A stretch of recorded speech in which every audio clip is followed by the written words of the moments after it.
আসলে ইসলাম মানে কি, শরিয়া মানে কি? আমাদের দেশে কিছু কিছু ভাইয়েরা এখন শরিয়া, জামাত ইসলাম, ইসলামী দল, যারা হেফাজত ইসলাম, যারা আপনার নেজাম ইসলাম, যারা সর্বনাই, আমরা যারা ইসলামের কথা বলি, আমাদেরকে লক্ষ্য করে বলে, তাহলে আপনারা কি ক্ষমতায় গেলে শরিয়া কায়েম করবেন? টেলিভিশন চ্যানেলে টকশোতে এমন প্রশ্ন করতে কি আপনারা শুনেছেন? যারা শুনছেন তারা কথা বলেন। এমন প্রশ্নকারী আছে না নাই? প্রশ্নকারী কি হিন্দু না মুসলমান?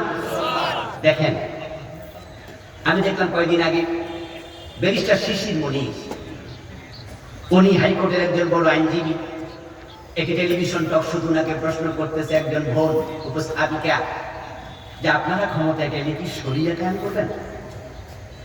মানে প্রশ্নের ধরন দিয়ে বোঝা যায় শরীয়ত মানে এক বিশাল বিপদ।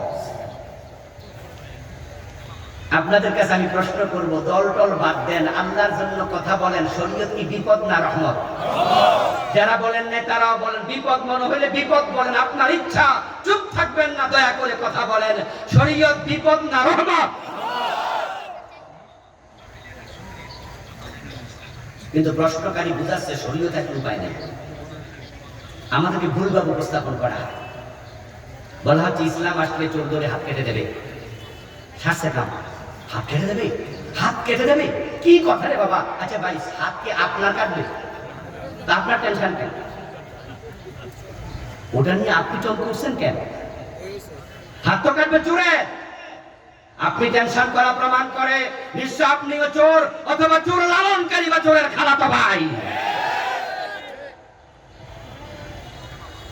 আসলেও ইসলাম আসলেই হাত কেটে দেবে, এই কথাও ঠিক নয়, এটা ভুল প্রচারণা।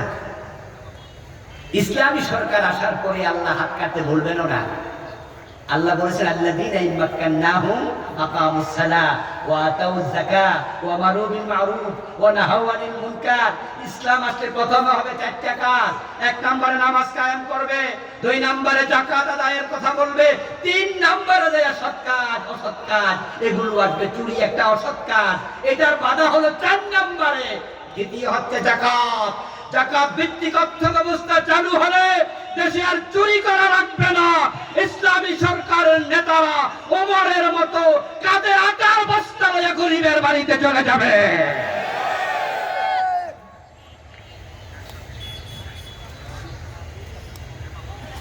বাংলাদেশের ইসলামী এক দলের বড় নেতা, তিনি ডাক্তার মানুষ, তিনি বলেছেন কিছুদিন আগে তার দল যদি ক্ষমতায় যায় তার এমপিদের কোনো টাকা পয়সা বাড়বে না, তাদেরকে কড়ায় গন্ডা হিসাবের আওতায় আনা হবে। তাহলে তারা যদি নেতা হয় তাহলে চাঁদাবাজি থাকবে না, চুরি করা দরকারই হবে না। আমরা যাকাত ভিত্তিক অর্থ ব্যবস্থা চালু করে দিয়ে গরিবের বাড়িতে হক পৌঁছিয়ে দেব, চুরি করা লাগবে না। এবার বলুন তো, এর পরেও যদি কেউ চুরি করে, এটা অভাবে না স্বভাবে? তো স্বভাবে চুরি করলে হাত কাটা দরকার আছে না? না।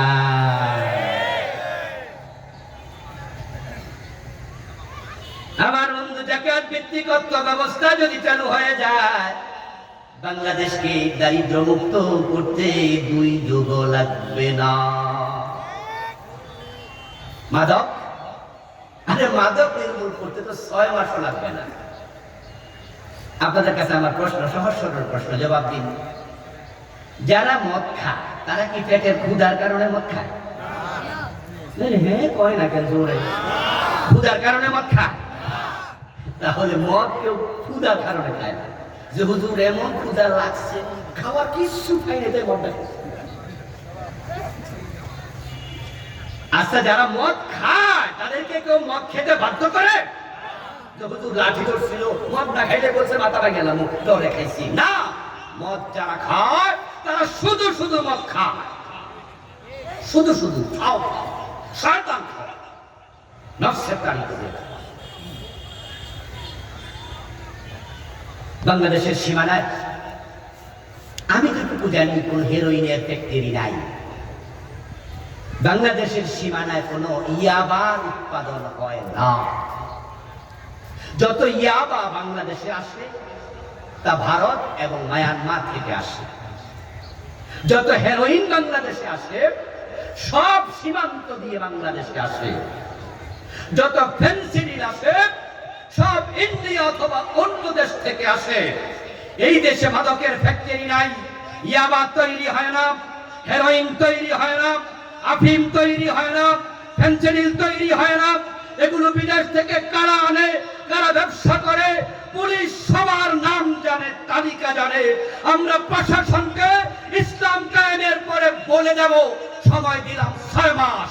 6 মাসের ব্যবধানে যেই থানায় পেন্সিল পাওয়া যাবে ওই ওসিকে চাকরি থেকে বরখাস্ত করা হবে।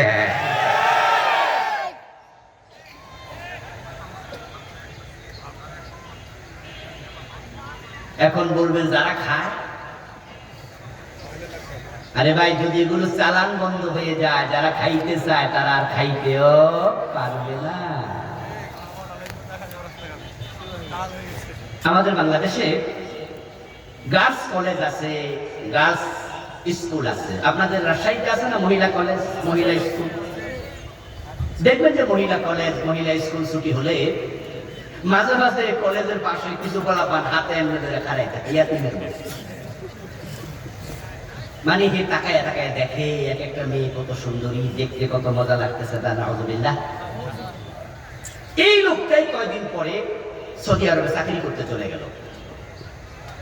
সৌদি আরবে চাকরি করতে যাইয়া যখন একামা পাইলো, কার্ড পাইলো চাকরি, এখন তার বৈধতা আছে, সেখানে থাকে। সে আবার ভাবলো, আরে বাংলাদেশে কত গার্লস কলেজের সামনে খাড়াইয়া সুন্দরী সুন্দরী মেয়ে দেখছি, এখন এই কামটা আমি করি। সে যদি পুরা সৌদি আরবে ঘুরে 1000 টাকা খরচ করে দৌড়াতে পারবে, কিন্তু এই জাতীয় বেপরদা মেয়ে আর পাবে না। তাহলে কিছু কিছু পরিবেশ আছে যে পরিবেশের কারণে গুনাহ করতে চাইলেও গুনাহ করা যায় না। আবার পরিবেশ যদি খারাপ হয়, গুনাহ থেকে বাঁচতে চাইলেও বাঁচা যায় না। যেমন বেপরদা থেকে আমরা আলেম ওলামারাও বাঁচতে পারি না। আলহামদুলিল্লাহ আমাদের এখানে আমাদের অনেকে আছে, আমাদের স্ত্রী পর্দা করে, আমাদের মা পর্দা করে, আমাদের মেয়েরা পর্দা করে, আমরা পর্দার চেষ্টা করি। কিন্তু রাস্তায় যখন বের হই চোখের পর্দা 100% করা যায় তো? সামনে তাকালে নারী, পিছনে তাকালে নারী, ডানে তাকালে নারী, বামে তাকালে নারী। মৌলানা হাবিবুর রহমান যুক্তিবাদী সাহেব বলছিলেন, ভাবলাম যে চারিদিকে তাকাইলে যেহেতু নারী, একটু উপরের দিকে তাকাই, দেখি ছাদের মাঝে আরেকজন খাড়াইয়া রয়েছে। বেপরদার পরিবেশে পর্দা করা জটিল। এই যে মোবাইল গুলো আমাদের এখন হাতে হাতে, ভাবলেন যে সাইদি সাহেবের একটা ওয়াজ শুনবো, অমুক হুজুর হাফিজুর রহমান সিদ্দিকী সাহেব, তারেক মনোয়ার ভাই অমুকের একটা ওয়াজ শুনি, আবুল কালাম আজাদ সাহেবের একটা ওয়াজ শুনি। ওয়াজ শুনতেছেন, দেখবেন যে ওয়াজের মাঝখানে এসে বেড়ি লাফ মারে। কি হেসা না মিছা, মিথ্যা না সত্য? পর্দা করা সহজ না কঠিন? 100 টাকা দিয়ে একটা আয়না কিনবেন, যে একটু গোসল টোসল করার পরে চুল আঁচড়ানো লাগে, একটা আয়না চাই। আয়না কিনে বাড়িতে আয়না দেখবেন আয়নার পিছনে আরেকজন আছে। আচ্ছা, আপনি আয়না কিনছেন না মহিলা কিনছেন? কি কিনতে গেছিলেন? মহিলাকে গেছিল কেন? আরে ভাই, ওই মহিলার ছবি না দিয়ে কি বাইতুল মুকাররমের ছবি দেয়া যেত না? এটা গোলাপ ফুলের ছবি দেয়া যেত না? এটা ক্যালিওগ্রাফি দেয়া যেত না? কিন্তু মহিলার ছবি দিল। এই দেশের লোকেরা পরিবেশ এত খারাপ করেছে, চাইলেও পর্দা করা যায় না। ইসলাম যদি কায়েম হয়, এমন পরিবেশ হবে 2-4 বছরের ব্যবধানে বোরকাওয়ালা সারা নারী রাস্তায় দেখা যাবে না। সে পরিবেশ আমরা আস্তে আস্তে কায়েম করব। মাদক থাকবে না। কারা কারা মদ খায় এটা আমরা জানি না, এটা পুলিশও জানে না। কারণ ঘরে দরজা লাগাইয়া মদ খায় এমন লোক আছে, পুলিশ সবার নাম জানবে কেমনে? কিন্তু ব্যবসা বন্ধ করে দেওয়া হবে, চালান বন্ধ করে দেওয়া হবে। মাদক সেবীরা মদ খুঁজলেও পাবে না খাওয়ার জন্য। এরপরে আইন হবে হযরত ওমরের মতো, মদ খাইলে 80 বেত লাগাতে হবে। সেটা টেলিভিশনে প্রচার করা হবে, ফেসবুকে আপলোড করা হবে। এটা ব্রেকিং নিউজ করা হবে, লাইভ ব্রডকাস্ট করা হবে। কেমনে আসিবেত লাগায় এই দৃশ্য দেখে মদখোররা ঠান্ডা পানি খাওয়া শুরু করে দেবে। খেলার নাম মায়ের উপর ওষুধ নাই।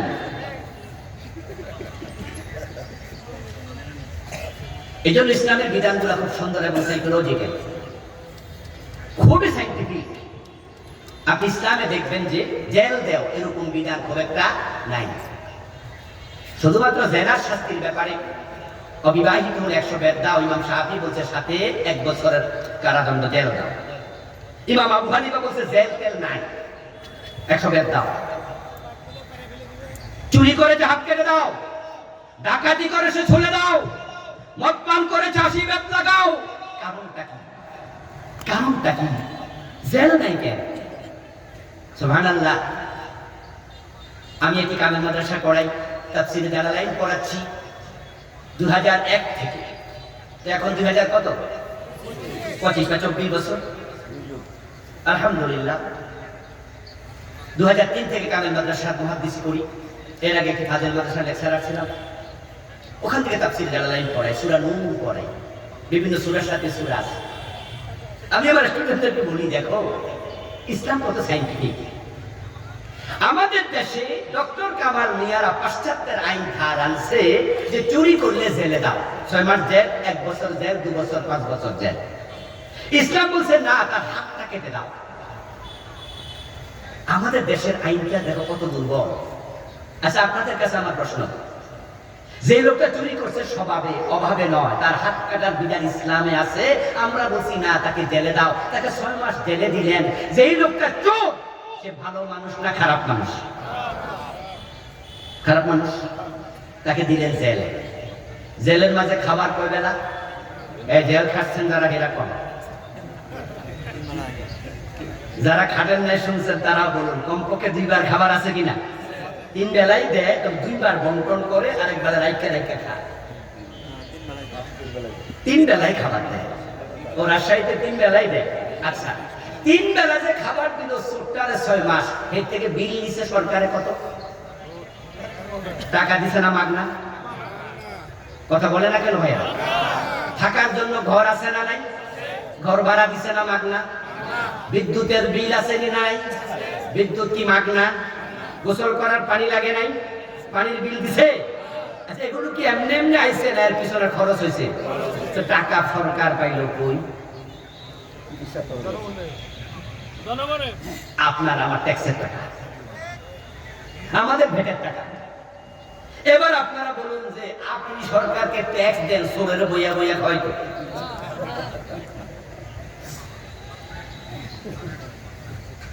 যে বেটা মদ খায়, বেটা ভালো মানুষ না খারাপ মানুষ? তো মদখোর জেলে নাই, তো বইয়া বইয়া খাচ্ছে কেন? সে তো খারাপ মানুষ।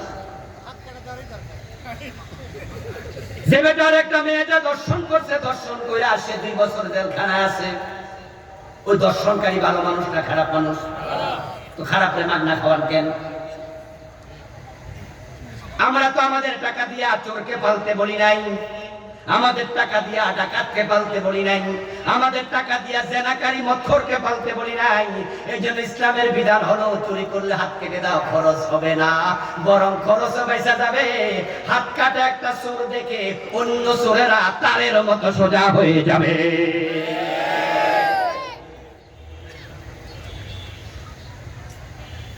ফখরুদ্দিন মঈনুদ্দিন সরকার, তারা অনেক সুন্দর ছিল, ছোট সুর বড় সুর সবই ছিল, যদিও সেখানে কিছু বাড়াবাড়িও ছিল, কিন্তু তারা সুরজে ধরছে তাতে আমাদের কোনো সন্দেহ নাই।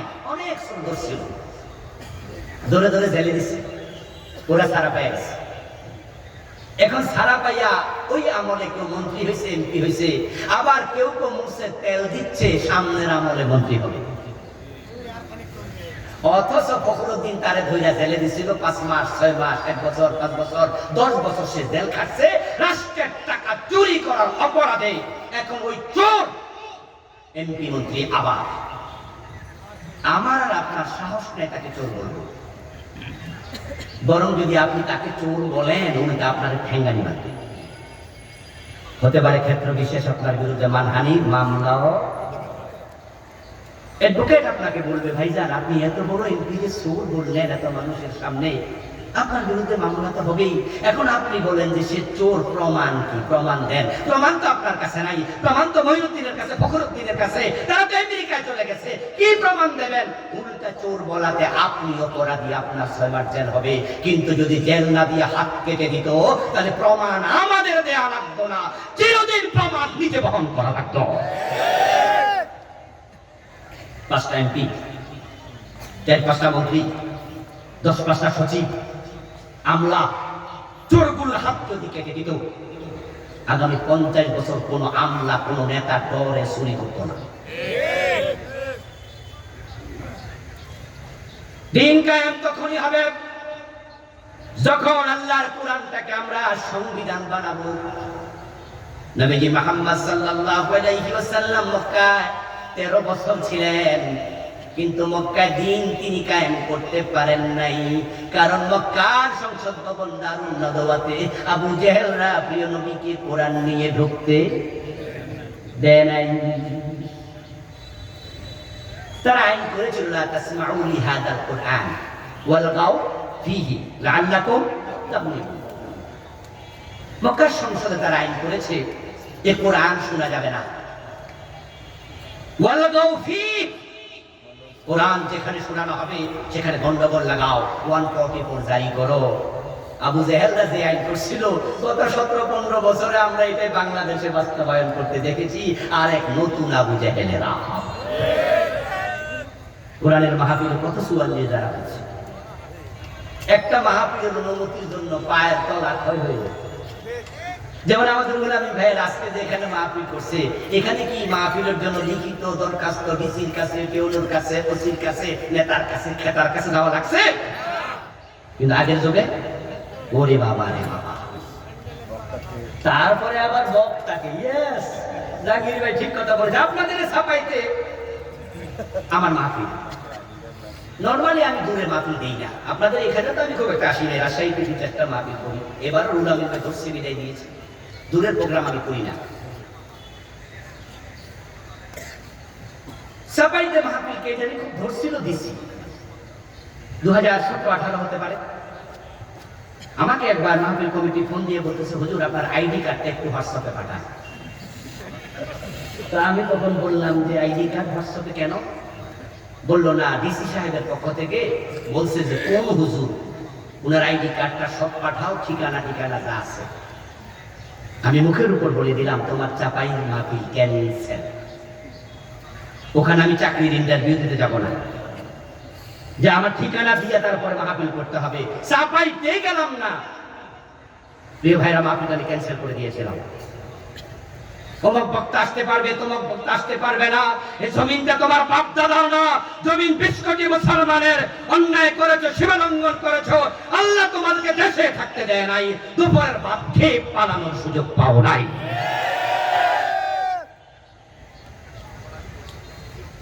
আল্লাহ জালেমদেরকে পছন্দ করে না। মক্কার লোকেরা বলছে, লা তাসমাউ লিহাদাল কুরআন, কোরআন শোনা যাবে না। ওয়ালগাউ ফীহি, গন্ডগোল লাগাও। নবীজি থাকলেন 13টি বছর, কিন্তু আল্লাহর ইশারা তিনি মক্কা থেকে হিজরত করে মদিনায় রওনা দিলেন। এখানে থেকে আর লাভ নাই। আল্লাহ নবীজিকে বলেছেন যে এই জমিনে দিন বিজয় হবে না, আপনি হিজরত করুন। আল্লাহ নবী হিজরত করছেন। হিজরতের পথে নবীজি মনে মনে ভাবছেন, আবার যদি মদিনায় গিয়ে দেখি আরেক আবু জেহেল মদিনার সংসদে বসে আছে, আমাকে কোরআন নিয়ে ঢুকতে দেয় না। কোরআন যদি সংসদে না যায়, চোর ধরে হাত কাটার আইন কে বানাবে? কোরআন যদি সংসদে না যায়, রাষ্ট্রীয়ভাবে সুদ কে বন্ধ করবে? আমাদের কিছু কিছু আলেম ওলামারও বলতে শোনা যায়, ওই যে না, রাজনীতি দরকার নাই। আমি ওদের জন্য আফসোস করি, ওদের জন্য দোয়া করি যে এই লোকগুলো জাতিকে বিভ্রান্ত করতেছে। আরে সুদের বিরুদ্ধে ওয়াজ তোমরা কিয়ামত পর্যন্ত করলে সুদ বন্ধ হবে না। আর সরকার যদি চায় একটা ওয়াজ, সুদ বন্ধ হয়ে যাবে। এখানে আমরা অনেক মানুষ, আমি ঘোষণা দিলাম আগামী দিন থেকে বাংলাদেশে সুদ চলবে না, আপনারা হ্যাঁ বলুন। আপনারা বললেন হ্যাঁ, সুদ বন্ধ হবে।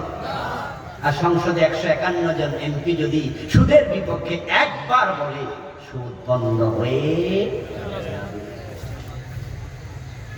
নবীজি ভাবলেন যে আল্লাহ তাআলা আমাকে দিন বিজয়ের দায়িত্ব দিলেন, বললেন ওয়ারাব্বাকা ফাকাব্বির, তোমার রব মহান, এটা বলো। আল ইসলাম ইয়াদু ওয়া লা ইউলা আলাইহি, ইসলাম বিজয়ী হতে আসছে, পরাজিত হতে নয়। নবী মুহাম্মদ কানা কানাত বানু ইসরাঈল তাসুসুহুমুল আমবিয়া কুল্লামা হালাকা নাবিয়্যুন খালাফাহু নবী। নবী মুহাম্মদ বলে সহিহ বুখারীর হাদিস, বনি ইসরাঈলের সকল নবী ছিল সমাজের নেতা। তাসুসুহুমুল আমবিয়া সাসা ইয়াসুসু, এখান থেকে তাসুসু সিয়াসাত, নেতৃত্ব ও রাজনীতি। বনি ইসরাঈলের সব নবী ছিল নেতা। মক্কা নবী মুহাম্মদ তিনি নেতা হতে পারেন না, আবু জাহেল নেতা, অথচ তাকে নেতা বানানো উচিত। হিজরত করছেন, ভাবছেন এখন মদিনায় গিয়ে কি লাভ হবে যদি সেখানে আরেক আবু জাহেল থাকে সংসদে। আল্লাহ তাআলা মানুষের অন্তরের খবর জানেন সবচেয়ে বেশি। তিনি জিবরীলকে পাঠালেন, আমার রাসূলের কাছে গিয়ে বলো আমার রাসূল যেন নেতৃত্বের জন্য আমার কাছে দোয়া করে। কোরআনের আয়াত নাযিল হলো, ওয়াকুর রাব্বি আদখিলনি মুদখালা সিদকিন ওয়া আখরিজনি মুখরাজা সিদকিন ওয়াজআল লি মিন লাদুনকা সুলতানান নাসীরা। সুবহানাল্লাহ। পড়েন ভাই, এই আয়াতটা আল্লাহর কোরআনে এখনো আছে? আছে, আছে, মানসুখ হয়নি, এটা আছে। হে নবী, আপনি আমার কাছে বলুন যে আল্লাহ, হে আমার রব, আমাকে তুমি যথাযথভাবে মক্কা থেকে বের করো, যথাযথভাবে মদিনায় প্রবেশ করা। শেষ অংশ, ওয়াজআলনি মিন লাদুনকা, তোমার পক্ষ থেকে আমাকে দাও সুলতানান নাসীরা, রাষ্ট্র ক্ষমতা, যেটা আমাকে দিন কায়েমে সাহায্য করবে। এই দোয়া আপনারা কয়দিন করছেন? ওয়াজআলনি মিন লাদুনকা সুলতানান নাসীরা, এই আয়াতের আলোকে রাষ্ট্র ক্ষমতা ইসলাম যাক, এজন্য কয়দিন চেষ্টা করেছেন, কয়দিন দোয়া করেছেন, কয়জন মানুষের কাছে দাওয়াত দিয়েছেন, উল্টা আরো বলতেছেন রাষ্ট্র ক্ষমতা দরকার নাই, তোমার চিন্তা আল্লাহর কোরআনের উল্টা। নবীজি দোয়া করলেন, দোয়া রাস্তায় থাকতে কবুল, দোয়ার সাথে সাথে কবুল। কবুল হবে না কেন? দোয়া করছে কার কাছে? ভাইয়েরা কথা বলতে হবে তো। দোয়া করছে কার কাছে? ক্ষমতার মালিক কে? দোয়া করছে, আল্লাহ দিয়ে দিছে। আমরা তো চাইতে জানি না। নবীজি চেয়েছেন, আল্লাহ তাআলা মুওয়াফিক করে দিয়ে দিয়েছেন। এবার চাইতে হবে। আল্লাহ সুযোগ দিয়েছেন। আগস্ট বিপ্লবের কারণে, জুলাই বিপ্লবের কারণে আল্লাহ ইসলামকে রাষ্ট্র ক্ষমতার কাছাকাছি অলরেডি নিয়ে এসেছেন। ডাকসু প্রমাণ করে এই দেশের মানুষের অন্তরে আল্লাহ পরিবর্তন দিয়েছেন। আমরা মাথা তুলে দাঁড়াতে যদি পারি, আগামীর সংসদ হতে পারে কোরআনের সংসদ হয়ে যাবে।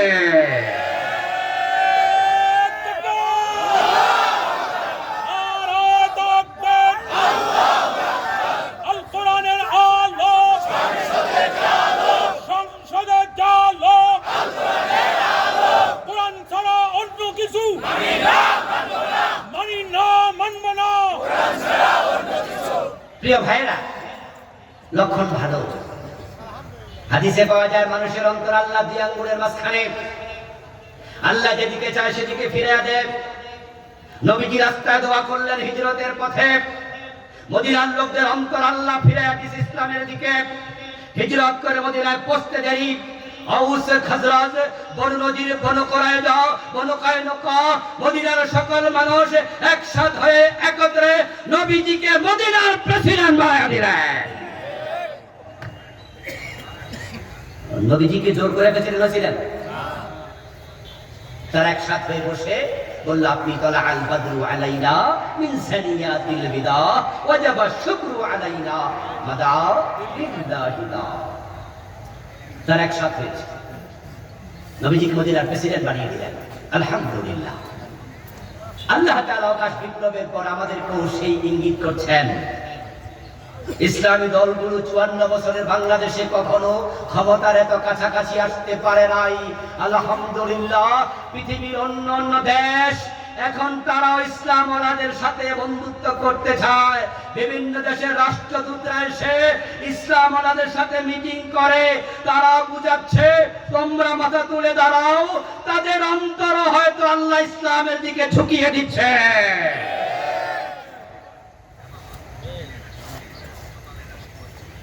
আফগানিস্তান আমেরিকাকে হারিয়ে যারা যখন বিজয় হলো, এর আগে তালেবান শব্দ শুনলেই কিন্তু আমরা ডরাইতাম যে কথা কোন যাব না, এটা সন্ত্রাসী। কিন্তু যখন আফগানিস্তান ইসলাম বিজয়ী হয়ে গেল, আমেরিকার সরকার ও তালেবানের সাথে বন্ধুত্ব করতে বাধ্য হলো, কূটনৈতিক সম্পর্ক ঘোষণা দিয়ে পুনঃস্থাপন করল।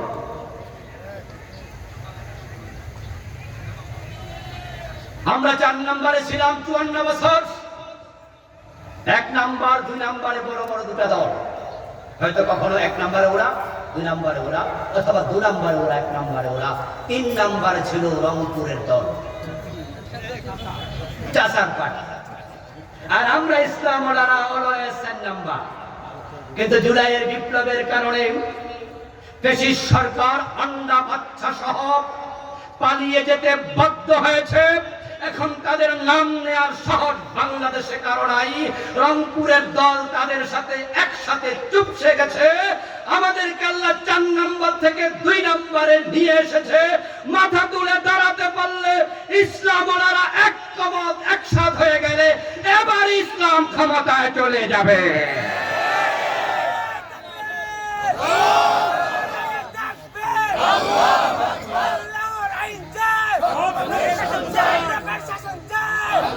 প্রিয় ভাইরা, দিন বিজয়ের কাছাকাছি, এখন ভূমিকা রাখতে হবে এবার বেশি। আপনারা যারা ভিন্ন দলে আছেন মনে কষ্ট নেবেন না। আমি আমার বাবার আইনের কথা বলি না, দাদারটা বলি না। আমি নেতা হতে চাই না, আমি এমপি মন্ত্রী কোনোটাই না। আমার বক্তব্য একটাই, কোরআন আছে যেখানে আমি আছি সেখানে।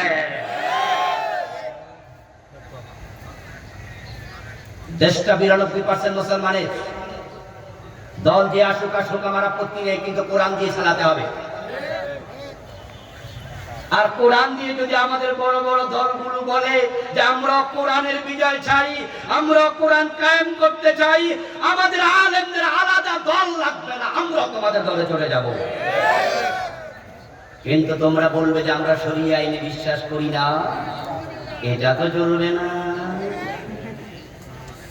এটা তো চলবে না। যে শরীয়ত, যে ইসলাম কায়েমের জন্য আল্লাহ আমাদেরকে দায়িত্ব দিলেন, শারআ লাকুম মিনাদ দ্বীন বলে, আর তুমি বলবে সেই শরিয়া মানি না, তা তুমি আমার ভালোবাসা কিভাবে পাবে? শরিয়া মানি না এই কথা বলার পরে তার সাথে তার দলে থাকা জায়েজ হবে না। তবে আল্লাহু ইয়াজতাবি ইলাইহি মান ইয়াশা, এই কাজের জন্য আল্লাহ সকলকে মনোনয়ন দেয় না। দ্বীন কায়েমের কাজ সবাই করতে পারে না। যাদেরকে আল্লাহ ভালোবাসেন শুধু তাদেরকে দায়িত্ব দেন। কাবুরা আলাল মুশরিকিনা মা তাদউহুম ইলাইহি, আর এই কাজের কথা বললে তারাই কষ্ট পায় যারা মুশরিক। বলেছেন কে? আল্লাহ। কাবুরা আলাল মুশরিকিন, এটা মুশরিকদের জন্য যন্ত্রণাদায়ক, কষ্টকর। মা তাদউহুম ইলাইহি, যে দ্বীন কায়েমের দিকে তোমরা ডাকছো সেটা। আজকের আলোচনায় আপনারা যারা আছেন, এই ভিডিওগুলোর মাধ্যমে যারা শুনবেন, আমি কোরআনের এই আয়াতকে সামনে রেখে একটি মেসেজ দিয়ে আলোচনার শেষ দিকে যেতে চাই। দ্বীন কায়েমের আলোচনা শুনে যে ব্যক্তি মন খারাপ করবেন, আপনার অন্তরে কষ্ট লাগছে, হুজুরের ওয়াজটা পছন্দ হয় নাই, আল্লাহর আয়াত বলে আপনার অন্তরে শিরিক আছে। আর যাদের ভালো লেগেছে তারা খুশি হন, আলহামদুলিল্লাহ বলে যে আমার অন্তরে শিরিক নাই। ইনশাআল্লাহ আমরা আশাবাদী বাংলার এই জমিনটা কোরআনের আলোকে চলবে। আল্লাহ আমাদের সকলকে দিন কায়েমের জন্য সেই ভূমিকা রাখা দরকার, সেই ভূমিকা রাখার তৌফিক দাও, বলেন আমিন। বিশ্বাস করি এই জন্য ঐক্যবদ্ধ প্রচেষ্টা দরকার। ইসলামী দলগুলো যেন এক হয়ে যায়, এ দোয়া করেন। কিন্তু কিছু ইসলামওয়ালার মাঝেও ঝামেলা দেখা দিচ্ছে। মাথায় পাগড়ি দিয়ে, গায়ে লম্বা পাঞ্জাবি পরে যারা শরিয়া মানি না বলে, তাদের সাথে 2-4টা এমপি ভাগাভাগি পাওয়ার জন্য কিছু আলেম একসাথে মিটিং করছে, ওই দিকে ঝুঁকতেছে। ইসলামী ঐক্যের জায়গায় না এসে শরিয়া মানি না, এদের সাথে যারা একাত্ম হবে তারা এই দেশের দালাল আলেম হিসাবে চিহ্নিত হয়ে থাকবে। এগুলো দালাল ওলামায়ে সু। আল্লাহ তাআলা বাংলার জমিনে দ্বীন কায়েমের জন্য আমাদের সকলকে ঐক্যবদ্ধ প্রচেষ্টা করার তৌফিক দিন, বলি আমিন। হাযা মা ইনদি ওয়াল ইলমু ইনদাল্লাহ আলাইহি তাওয়াক্কালতু ওয়া ইলাইহি উনীব। আল্লাহ হাফেজ। মাহফিলের সম্মানিত সভাপতি মহতারাম মাওলানা রুহুল আমিন ভাই, যদি কোনো কথা থাকেন তিনি বলবেন, তারপরে আমরা সংক্ষিপ্ত দোয়া করে যাব ইনশাআল্লাহ।